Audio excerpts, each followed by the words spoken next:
Hi everyone, thank you all for joining this API community session where we will guide you through API design aspects and how these design aspects can be tailored to your organization.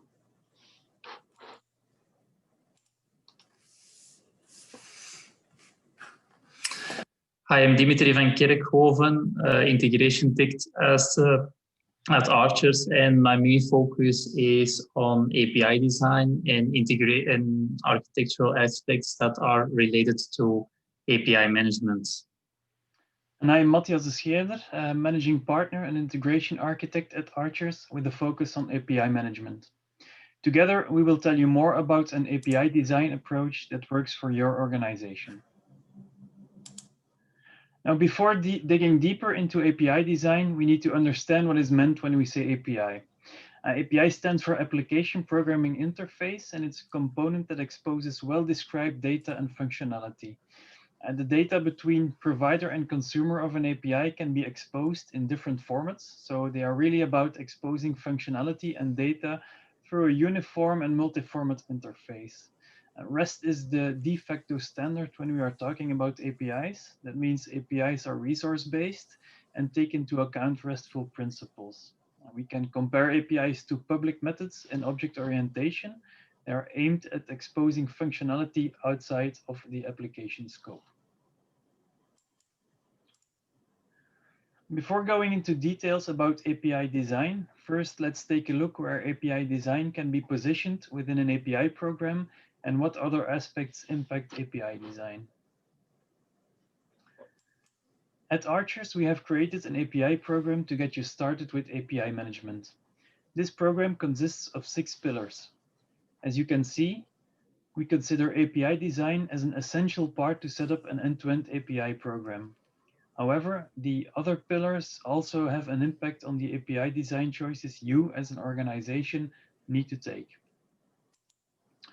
The API program must start with a business strategy. The strategy answers what objectives organizations want to realize and how APIs can help realize those objectives. APIs have existed for decades. However, what has changed is that a lot of business drivers have put APIs back on the radar, engaging organizations to set up API management programs. Think about IT modernization, where large silo applications are split into smaller components, and microservices that use APIs and API management capabilities to talk to each other. Organizations want to drive innovation by exposing data and functionality through APIs to a developer community to experiment with. Organizations want a better way to engage with their business partners. This is enabled by leveraging the self-service capabilities of API management. This way, they can connect their business processes better and improve their working relationship. API governance concentrates on the documentation and the processes required to deliver quality APIs and to support the integration architecture. Some organizations put a strong emphasis on governance aspects, while others are less strict. The level of governance required within your organization has a direct impact on design choices you will make for your APIs.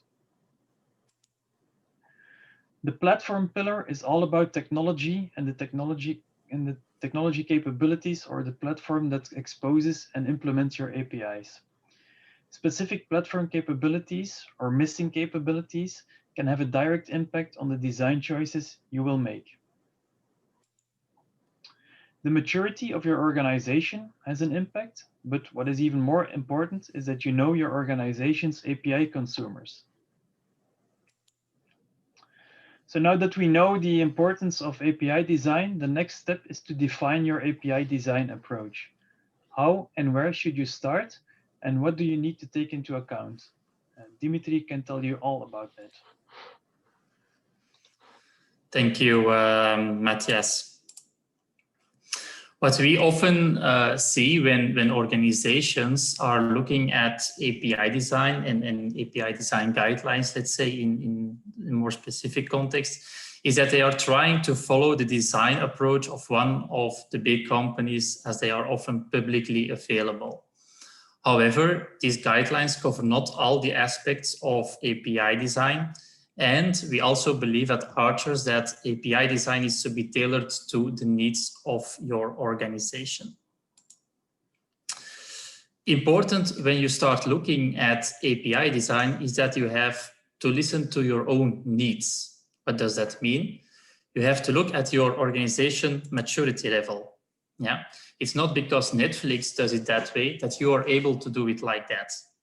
At Archers, we have made a maturity framework that can help you assess where you are.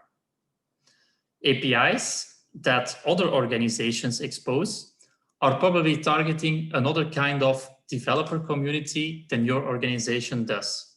A company, for instance, like Netflix, is targeting a different developer community than, for instance, an insurance organization that is exposing some functionality through APIs through one of their business partners. Keep that in mind. Another aspect that comes into the picture is that framework and the platform that you are using to expose and implement your APIs might not or might put constraints on the design choices that you as an organization are able to take.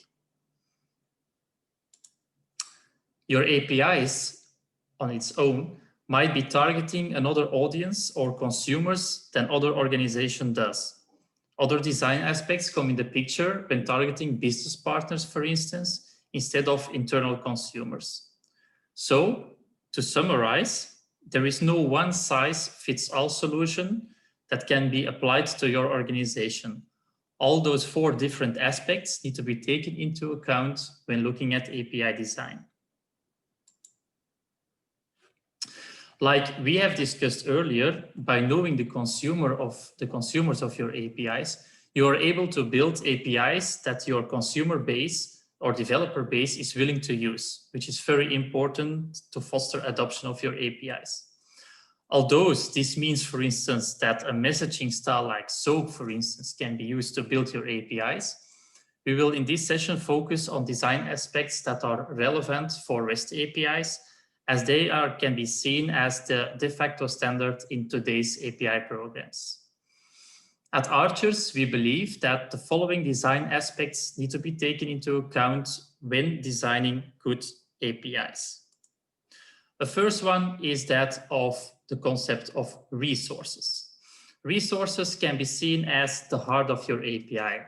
They give a first glimpse on the data and functionalities the API is exposing to its consumers. Make sure that you are using terminology your API consumers are able to understand. Keep also in mind that terminology that might be well known within your organization, that does not necessarily mean it is well understood by, for instance, your business partners or even the public community when you are exposing APIs to the outside world. Always try to make these resources as explicit as possible when exposing them outside the boundaries of your organization.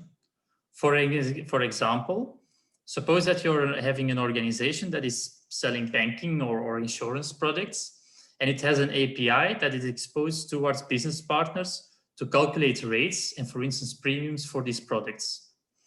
Within your own organization, this could be, for instance, positioned as a product API that allows you to do calculations for a specific product. When exposing that same functionality to your business partners, it is always a good idea to make it as explicit as possible by, for instance, aligning the terminology of the resources of your API with the product wherefore a calculation can be done. For instance, in this case, it is a good practice to align the terminology of your resources of your API with the naming of the products that you're using, for instance, on your corporate website. Another important design aspect is that of versioning. Just like any other software assets, your API will evolve over time.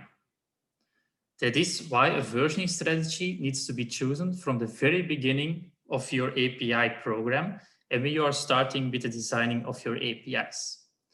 Several versioning schemes exist for REST APIs, like for instance, root namespace versioning or resource-based versioning, Or you can also, for instance, choose to not version your APIs at all. Several schemes exist. But that is only on, let's say, the technical part of your API. When you are designing APIs, some other aspects of versioning also need to be taken into account. Yeah.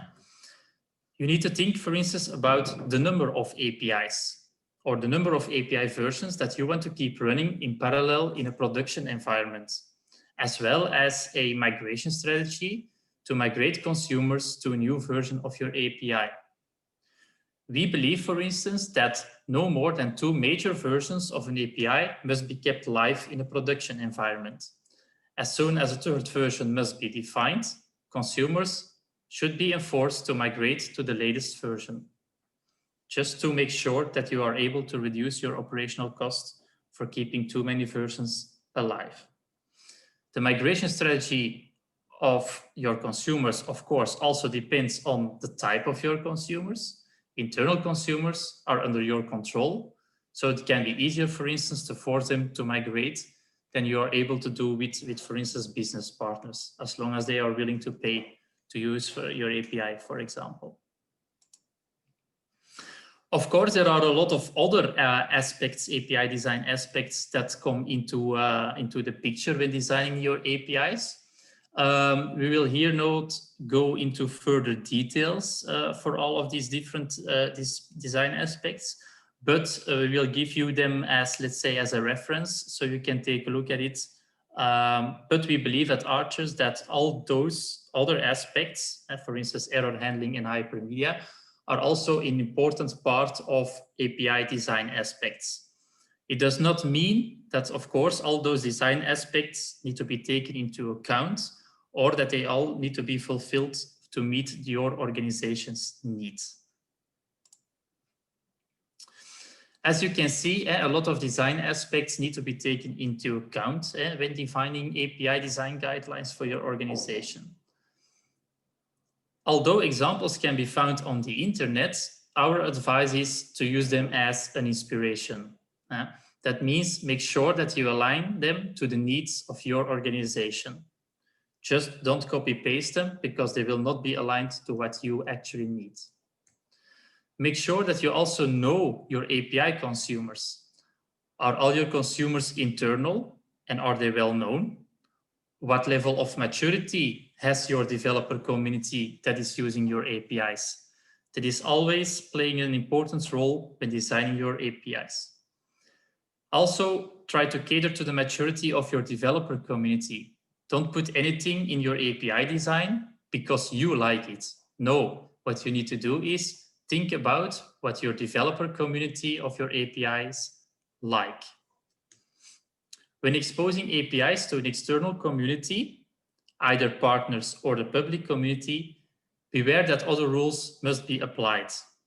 Your versioning strategy will probably be different. The terminology that is used within your APIs must be aligned to the needs of your consumers. And for instance, the supported HTTP verbs might be limited due to the limited scope of functionality that you are offering. Your organization itself has also an impact on your design guidelines. Do your developers have enough maturity to implement all possible design guidelines? And does your framework support all possible design options? Those questions need to be answered in order to define good design guidelines. This concludes our session on how to define an API design approach that fits your organization's needs. If you want to know more about you can take a look at the links that you can find here on these slides. I would like to thank you all for joining this session, and we are available for questions during the next few minutes.